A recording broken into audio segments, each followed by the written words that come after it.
Oi, turma! Hoje a gente vai falar na nossa aula de histologia sobre o assunto sistema tegumentar. E aí, dentro desse assunto, a gente fala da pele, que é o nosso tegumento. Essa é a última aula de histologia, aula 10. Esse slide está disponível lá no portal do aluno, o áudio e o vídeo aqui na plataforma EAD. Qualquer dúvida acerca desse assunto ou de outro assunto, me envia uma mensagem lá na plataforma EAD ou abre um fórum de dúvidas ou se não, me envia um e-mail, mas não fiquem com as dúvidas, tá? Lembrando que esse material, os slides, os áudios, o vídeo, o livro do Junqueira, que é a histologia básica que a gente usa, são esses materiais que devem ser utilizados para fazer as avaliações, tá? Para evitar conceitos errados e fugir, às vezes, da pergunta, porque eu abordei uma discussão em aula e aí, por de repente não acessar esse material, vocês foram por outro caminho. Então, atenção aí. Hoje a gente vai olhar para a pele e vai reabordar assuntos que a gente já viu, né, que são dois tecidos que a gente já viu, que é tecido conjuntivo e tecido epitelial. São esses dois tecidos que vão formar a pele. A pele, ela não é um tecido, galera. A gente já entrou em sistemas. Os tecidos acabaram lá com o tecido nervoso. A pele, ela é um órgão que é formado por duas camadas. A epiderme, que é tecido epitelial, e a derme, que é tecido conjuntivo, propriamente dito. A gente vê na derme tanto o denso, modelado e não modelado, quanto o frouxo. Então, aqui a gente tem ilustrando isso, ó. Deixa eu só marcar aqui a caneta. Aqui a gente tem a pele. Primeira camada da pele é a epiderme, que é tecido epitelial. Segunda camada da pele é a derme, que é formada por tecido conjuntivo. Mais próximo à epiderme, a gente tem tecido conjuntivo frouxo. E mais abaixo, né, da superfície, a gente tem tecido conjuntivo propriamente dito, denso, modelado e não modelado. Cuidado, porque a gente acaba chamando hipoderme, que seria esse tecido adiposo aqui, subjacente, de pele, como sendo uma camada da pele, e não é, tá? As camadas da pele são só epiderme e derme. Hipoderme está próximo, mas ela não faz parte da pele. A epiderme, que é o tecido epitelial, por sua vez, vai se dividir em 5 camadas. Então, a pele é um órgão que vai ter duas camadas, uma formada por tecido epitelial, outra por tecido conjuntivo propriamente dito, do tipo frouxo, denso modelado e denso não modelado. Beleza. Hipoderme faz parte da pele? Não, é outra coisa. A epiderme, que é o tecido epitelial, se divide em 5 camadas ou 5 estratos, que são nada mais do que, como o nome já fala, camadas. Então, eu tenho a primeira camada, que é a mais profunda, que é a camada basal. Eu tenho depois a camada espinhosa, a camada granulosa, a camada lúcida e a camada córnea. Jéssica, por que eu tenho no tecido epitelial que forma a epiderme essas 5 regiões? Aqui é uma microscopia, tá? Lá no desenho fica mais fácil a gente ver. Camada basal, camada espinhosa, granulosa, lúcida e a córnea começando lá em cima. Isso aqui vermelhinho, gente, ó, daqui para baixo já é derme, tá? O roxinho para cima, epiderme. Por que eu tenho essas separações? A epiderme, ela é tecido epitelial. E o tecido epitelial aqui, ele vai ser formado por basicamente um único tipo de célula, que são os queratinócitos. Essas células, então, desde aqui da camada basal da epiderme até a última camada, que é a córnea, eu vou ter uma grande abundância de células do tipo queratinócitos. Essas células, em cada uma dessas camadas, elas vão estar num momento do seu ciclo de vida. Então, aqui na camada basal, a gente vai ver que a gente tem um queratinócito mais jovem. Esse queratinócito, quando está na camada espinhosa, ele vai ter outra característica, na granulosa outra característica e por assim vai. Então, a gente vê nesse tecido epitelial que forma a epiderme, várias regiões em que eu tenho características diferentes dos queratinócitos, ok? Por isso que forma essas 5 camadas. Bom, só para a gente solidificar esse conhecimento, os queratinócitos são células, então, que vão estar ali presentes nas 5 camadas da epiderme, só que em diferentes estágios de desenvolvimento, né, de diferenciação. Qual é a função de um queratinócito? Queratinócito lembra queratina, porque é a função dele produzir essa proteína. E qual é a função da queratina no nosso corpo? Ela é uma proteína estrutural e a principal função dela é fazer o controle hídrico do corpo. Por quê? Queratina é impermeável à água, ou seja, quanto mais queratina eu tenho naquela região, mais dificuldade a água tem de passar pela queratina. Então, ela consegue, por exemplo, na epiderme, regiões em que eu tenho muita queratina, que é normalmente na superfície, na camada córnea, que é a mais superficial, a água ela não consegue passar. Isso faz com que a água fique retida no nosso corpo. Imagina a gente exposto ao sol diariamente. Eu, né, já falei com vocês, moro em Bangu, calor de todos os calores. Imagina eu exposta a todo esse sol. Se eu não tivesse queratina me protegendo, eu ia perder tanta água para o meio que eu ia viver desidratado ou até mesmo poderia morrer. Então, queratinócito, a função dele é produzir queratina. Ponto.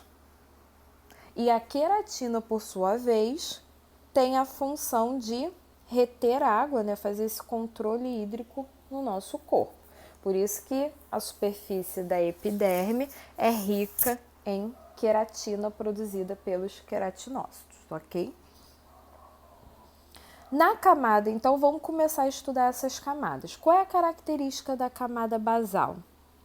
Que é a primeira camada, gente, que eu tô falando, da região mais profunda para mais superficial. Então, a primeira camada da epiderme, ou seja, a camada mais profunda da epiderme, é a camada basal. Lembra aí, basal, base.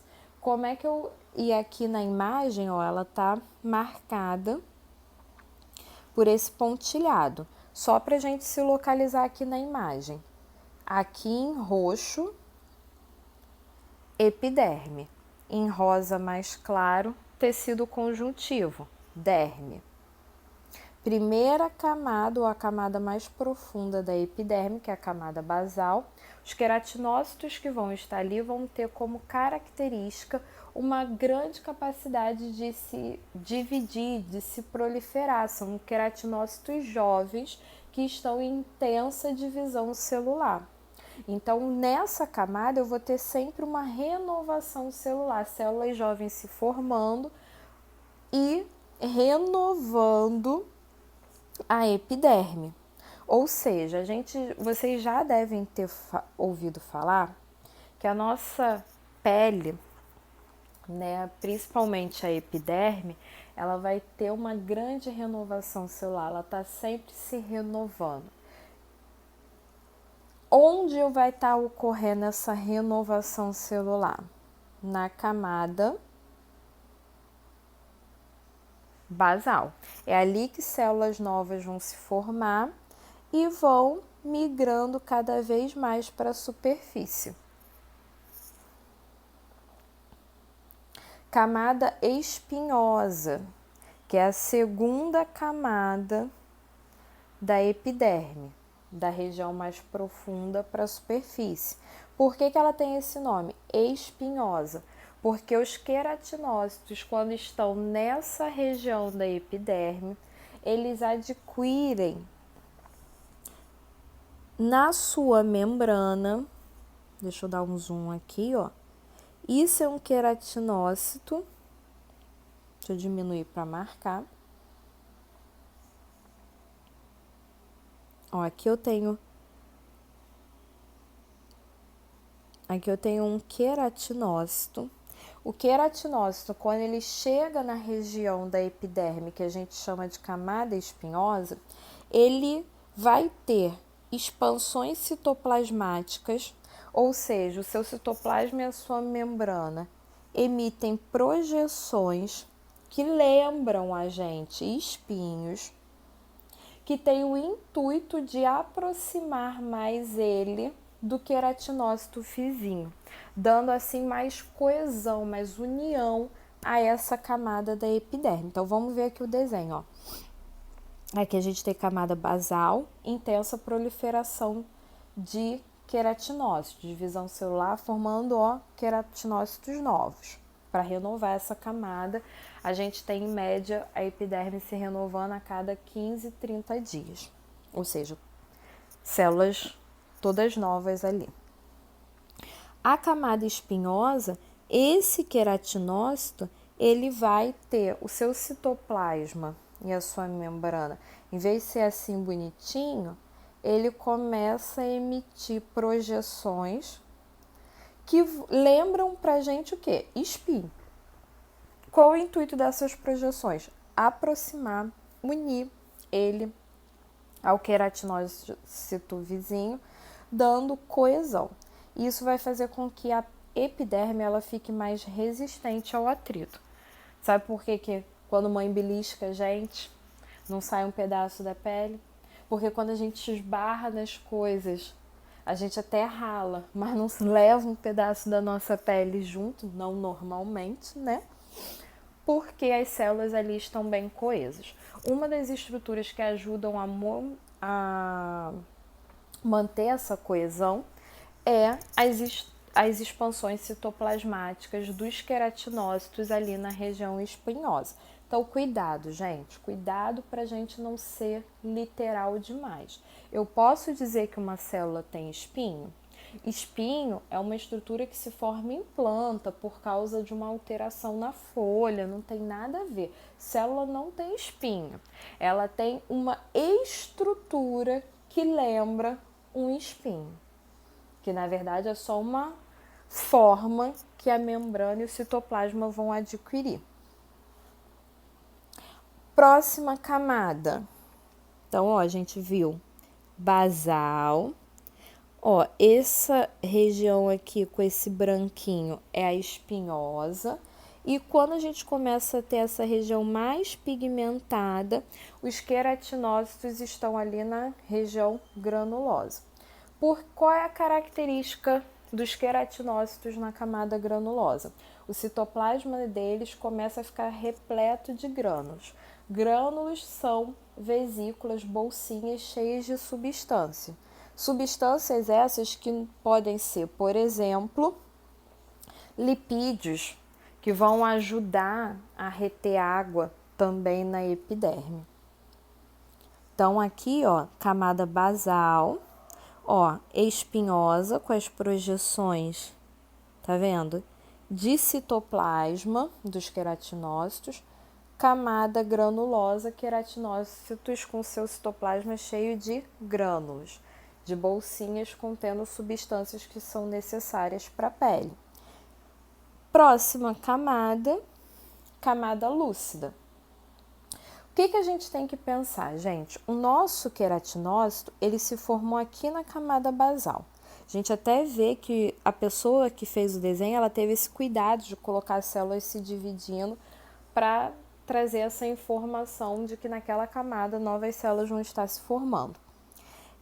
conforme ele foi migrando para a superfície, passando por essas alterações, esse queratinócito ele também está envelhecendo e, consequentemente, essa célula está morrendo no seu ciclo celular. Então, quando o queratinócito ele chega na região da camada lúcida, ele já está com parte do seu núcleo e organelas digerido. Ele já perdeu parte dessas estruturas. E por isso, quando a gente leva ao microscópio, quando a gente prepara uma lâmina de pele, a gente vê que nessa região o corante já não pega muito bem, porque ele não tem tantas organelas, moléculas de núcleo e citoplasma para se aderir. Por isso ela fica translúcida. Por isso que o nome da camada é lúcida, de translúcido que eu tenho ali. Por que que fica translúcido? Porque núcleo e organelas já foram parcialmente digeridos. Por que, Jéssica, que foram parcialmente digeridos? Porque esse queratinócito já está perto da sua morte. Então, olha como fica na lâmina que a gente visualiza no microscópio. Ó, já não tem tanto corante ali e por isso fica mais claro. Última camada, camada córnea. A camada córnea ela vai ter como grande característica ser uma camada formada por células mortas. Ué, Jéssica, a epiderme tem células mortas? Tem. A última camada da epiderme é formada por células mortas. Então, o queratinócito, ele veio jovenzinho na basal, foi envelhecendo na espinhosa e na granulosa. Na lúcida, ele já começou a morrer. Na córnea, que é a mais superficial, ele já é uma célula morta e cheia de queratina. E aí, a gente vê isso muito no nosso dia a dia, principalmente para as mulheres que veem muita propaganda de cosméticos e etc., falando, a gente precisa remover as células mortas da epiderme. Sim, da pele. A gente está removendo o quê? Camada córnea. E aí a gente precisa ter cuidado, porque a camada córnea ela também é uma camada protetora para a pele. Então, eu não posso remover em excesso. Por isso que os dermatologistas vão falar que, por exemplo, aqui no país tropical que a gente vive, que a gente tem hábito de tomar vários banhos ao dia, que a gente não deve usar sabão e esponja em todos esses banhos para não remover demais essa camada córnea, essas células mortas, e deixar a nossa epiderme, a nossa pele, mais vulnerável a substâncias que a gente se expõe no nosso dia a dia. A camada córnea, como a gente também vê nas propagandas de produtos de beleza, ela vai estar sempre se descamando e é uma camada que ajuda a nossa pele a se proteger. No nosso corpo, a gente vai ter regiões da nossa pele em que elas são mais espessas, a gente costuma dizer que são mais grossas, e a gente vai ter regiões da nossa pele em que são mais delicadas, mais finas. O que vai determinar essas regiões de pele fina e pele espessa? Exemplo, pele espessa, cotovelo, palma da mão, pele delicada, pele fina, barriga, antebraço. A quantidade de camadas que eu vou ter na minha epiderme. A pele ela vai apresentar em toda a sua continuidade a mesma quantidade de camadas, a mesma espessura de camadas? Não, isso pode variar. Normalmente, em regiões do nosso corpo em que eu tenho pele espessa, eu vou ter todas as camadas e a córnea vai ser bem espessa. Na região de pele fina, eu vou ter uma córnea mais fina e a camada lúcida ausente. É lógico que pessoas que trabalham com as mãos ou que ficam mais tempo descalça, por exemplo, ou que usam menos produtos hidratantes e etc., podem ter essa espessura alterada, né? Por exemplo, pessoa que anda muito descalço, o pé é mais grosso, ou seja, a gente sabe que a camada córnea ali ela vai ser mais espessa para proteger a pele daquela pessoa. Mas sempre, gente, pele espessa, independente da pessoa andar sempre de calçado, não trabalhar tanto com as mãos e aí ter uma área de pele grossa mais delicada, sempre vai ter todas as camadas e a córnea ali é mais grossa. E a pele fina não tem camada lúcida e a córnea é mais fina. A gente também vê isso nas queimaduras. Por isso que quando a gente se queima, por exemplo, a palma da mão, tem que ser uma queimadura mais intensa para dar bolha, para a gente sentir mais dor. Em contrapartida, quando a gente queima, por exemplo, barriga e antebraço, que é uma região de pele fina, que a córnea vai ser mais fina e não tem camada lúcida, mesmo sendo uma queimadura de baixa intensidade, a gente já vê logo que machuca, que danifica, né? Já agride mais a nossa pele.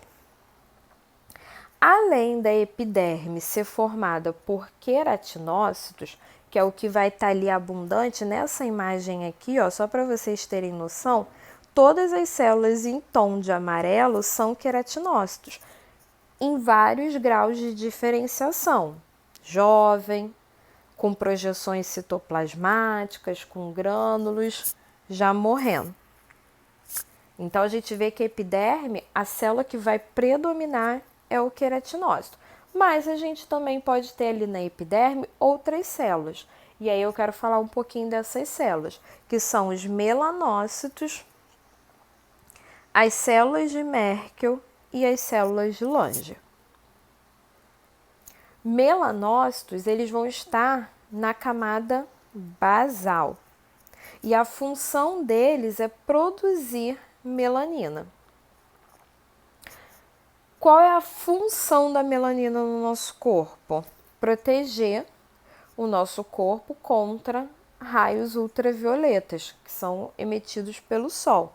Cuidado, que vocês acabam pegando a função da melanina e atribuindo ao melanócito.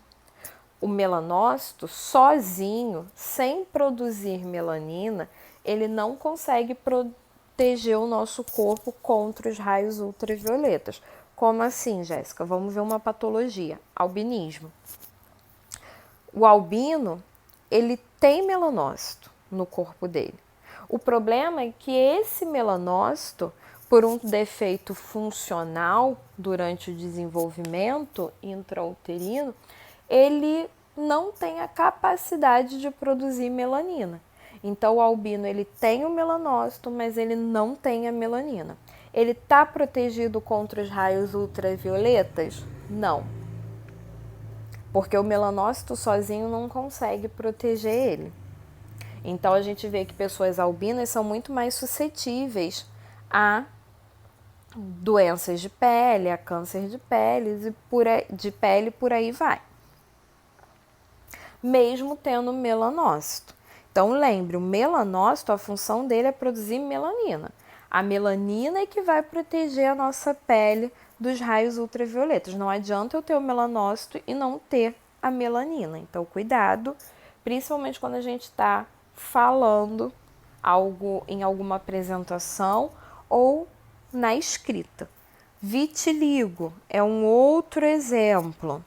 Eu tenho o melanócito, aliás, eu não tenho nesse caso o melanócito.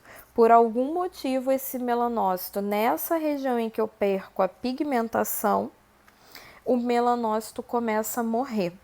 E aí, consequentemente, eu também, se eu não tenho melanócito, eu não tenho melanina, e por isso eu fico mais suscetível aos danos causados pelas radiações ultravioletas. Cuidado, vitiligo ele não precisa ser expresso, ou seja, esses melanócitos não precisam começar a morrer já quando a gente nasce. Tem pessoas que só vão ter regiões com morte de melanócitos ao longo da vida, às vezes na juventude ou na vida adulta, tá? Então são coisas diferentes.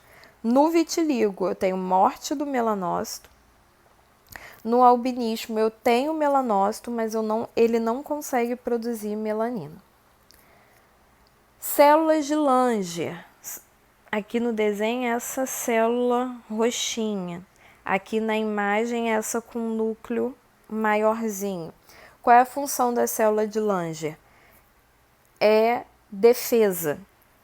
Mais especificamente, a célula de Lange, ela fica passeando pela epiderme, então ela está presente em todas as camadas, ela passeia por essas camadas e ela, quando encontra patógenos, antígenos, ela apresenta essa substância a outra célula de defesa para que essa célula de defesa possa destruir esse antígeno. Então, a gente diz que as células de Lange são células apresentadoras de antígeno. Elas passeiam ali pela epiderme e se encontram alguma coisa que pode oferecer algum perigo para o nosso corpo, elas apresentam, né? Elas pegam essa partícula e sinalizam para outras células de defesa, para que essas células de defesa possam chegar naquele local e destruir essa ameaça. É o que a gente está vendo aqui na chargezinha. Uma célula de Lange apresentando um antígeno que ela encontrou na epiderme a uma outra célula de defesa, que aqui é um linfócito T, para que ele, né, com a sua habilidade, consiga destruir esse antígeno. Última célula que a gente pode encontrar ali na epiderme é a célula de Merkel. Célula de Merkel, ela é uma célula que vai estar na camada basal e eu quero chamar a atenção de vocês para essa imagem que eu coloquei aqui no slide. Observem que a célula de Merkel ela está conectada a nervos, porque a função da célula de Merkel é captar estímulos mecânicos, por exemplo, variação de pressão, então um toque na nossa pele, e transmitir essa informação para o nervo, para que ele possa levar lá para o sistema nervoso. Então, a célula de Merkel é uma célula mecanorreceptora. O que essa palavra significa? Que ela capta estímulos mecânicos que a epiderme está recebendo e transmite para células nervosas. Última camada, então, da pele. Então, primeira parte da aula, a gente precisa lembrar que a pele ela é um órgão. Se ela é um órgão, ela tem mais de um tipo de tecido. Nesse caso, é tecido conjuntivo e tecido epitelial. Esses tecidos vão se organizar em duas camadas, que é a epiderme e a derme. A epiderme é tecido epitelial, a célula que forma esse tecido epitelial predominantemente é o queratinócito, que tem a função de produzir queratina, e a queratina, por sua vez, vai fazer controle hídrico do nosso corpo. Além dos queratinócitos, a gente pode ter células de Lange, de Merkel e os melanócitos, tá? Cada uma com sua função específica. Esses queratinócitos que formam a epiderme, eles vão estar ao longo da epiderme em graus de diferenciação do seu ciclo de vida diferentes. E aí eu tenho então os estratos ou as camadas da epiderme. Camada basal, espinhosa, lúcida, granulosa, lúcida e córnea. Cada uma com uma característica de queratinócito. Então, queratinócito mais jovem, queratinócito já com projeções citoplasmáticas que dão coesão à epiderme, presença de grânulos, queratinócitos já quase morrendo, sem núcleo, com núcleo e organelas parcialmente digeridos, e por fim, queratinócitos que já morreram, tá? E agora a gente entra então em outra camada, que é outra camada outra camada da pele, que é a derme. A derme, ela não é tecido epitelial, ela é tecido conjuntivo, então não confunda. Basal, espinhosa, granulosa, lúcida e córnea são camadas da epiderme, tecido epitelial, que é uma das camadas da pele. Agora a gente vai estudar outra camada que é a derme, que é tecido conjuntivo. Então, a primeira coisa que eu quero chamar a atenção de vocês é para imagem. O que que eu tenho aqui? Em roxinho, mais escuro, epiderme. Então, foi o que a gente acabou de estudar. Em rosa, derme, que é o que a gente vai estudar. A derme, ela vai ter duas camadas, duas regiões. Uma região mais superficial, que a gente chama de derme papilar, e uma região mais profunda, que a gente chama de derme reticular. Derme reticular vai ser tecido conjuntivo propriamente dito denso, não modelado. E a papilar, tecido conjuntivo propriamente dito frouxo, tá? O que eu quero chamar a atenção de vocês? Que, além de que a derme é formada por tecido conjuntivo, que ela vai ter essa região de derme papilar e derme reticular, frouxo e denso, não modelado. O que eu quero chamar a atenção de vocês é que para a derme ela ficar bem aderida, bem coesa com a epiderme, há estruturas chamadas papilas dérmicas. Cuidado para não confundir com papilas gustativas, que é outra coisa. Então, as papilas dérmicas são estruturas da derme, tá? Então, a camada dérmica, ela vai ter estruturas chamadas papilas dérmicas. O que vão ser essas papilas dérmicas?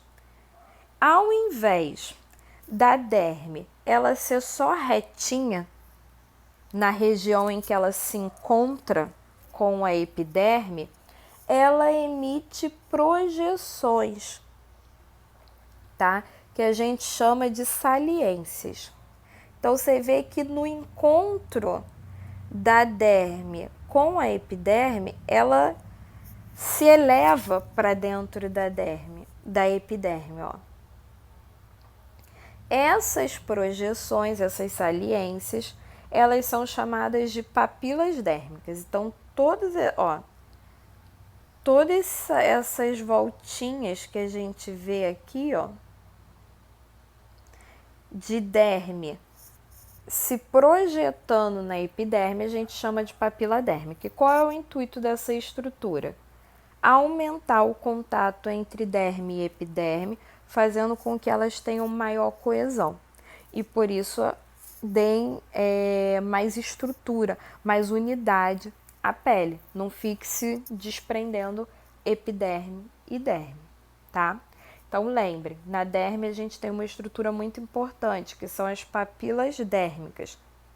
O que são as papilas? Só essas voltinhas aqui em que tecido conjuntivo se projeta, né, para cima do epitelial, essas saliências que têm o intuito de aumentar, tá marcada aqui na imagem, o contato entre derme e epiderme, fazendo com que essas duas camadas fiquem bem coesas. Era isso que eu tinha para passar para vocês de sistema tegumentar com enfoque da histologia. Qualquer dúvida é só acessar lá a plataforma